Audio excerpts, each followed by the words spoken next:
Halala na naman sa Pilipinas. Oh my God. At magbobotohan na naman sila. Kaya ang dami ngayon nagpapalapad ng papel. Kaya naman, puro mga pasikat ngayon ang mga aspiring politicians. Kasi ang dami na ngayon mga tawag doon, yung pati yung mga previous administration system, inuungkat, pati yung mga EJK na yan.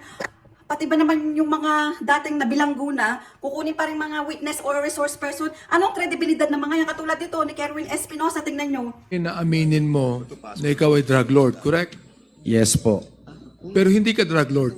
Hindi ako po drug lord. Naging addict lang ako. Okay, ibig sabihin ikaw ay user, hindi ka User. drug lord. Opo.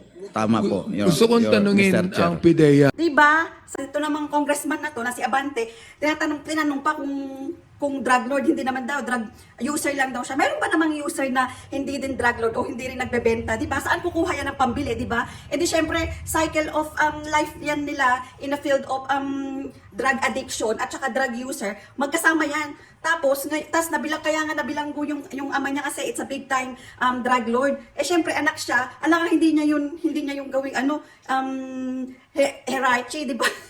Magkasama na silang dalawa mag-ama noon. Ito naman mga congressman na ito, pati mga dati nang nakulong, ginagawa pa rin mga resource persons. Anong credibility ng mga yan? Pathetic na sila kasi kung saan na lang sila po pwedeng kumuha ng magtuturo na, tinuro ako dati ni Duterte. Ayoko talaga si Duterte, pero mas gusto ko naman yung patayin mo na lahat yung mga nagda-drug, di ba? Mga nagda-drugs, kesa naman na buhayin mo, tapos pag nabuhay at lumaya at magbebel, gagawa pa rin yan. At saka yung mga galamay ng mga yan, habang nasa loob sila ng kulungan, gumagalaw pa rin. Kaya kailangan mo talagang sumpuin yung kung ano yung pinaka-roots nila. Kaya nung namatay itong tatay ni Kerwin Espinosa, wala na rin siyang pagkukuhanan, di ba? Kaya nakulong din siya. Tapos kinuha pang resource person, nakakaawa, iiyak pa sa kongreso. Ano ba naman yan? Mga pathetic na talaga ang mga politicians ngayon, parang wala lang.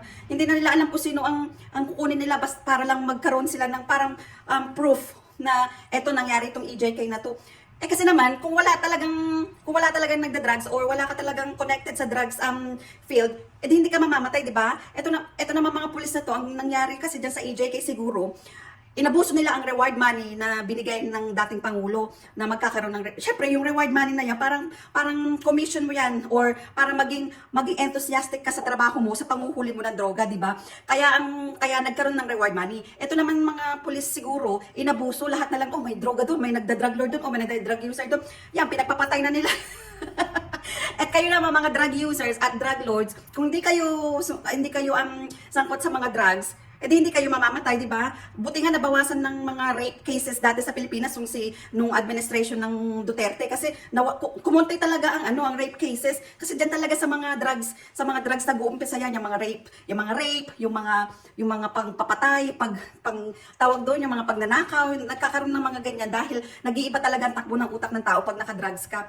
Lalo na kapag ang mga sangkot ay yung mga dati ng mga big timer, naku, ang lalakas niyang magbenta ng mga droga, tapos yung mga users, ang lalakas din niyang gumamit. Syempre, hindi yan gagamit na isang beses lang sa isang araw, di ba? Alam ko yan kasi hindi naman ako hindi naman ako drug user or drug lord. Nakikita ko lang yan sa mga documentary, di ba? Kaya sa mga boboto, vote wisely and think wisely.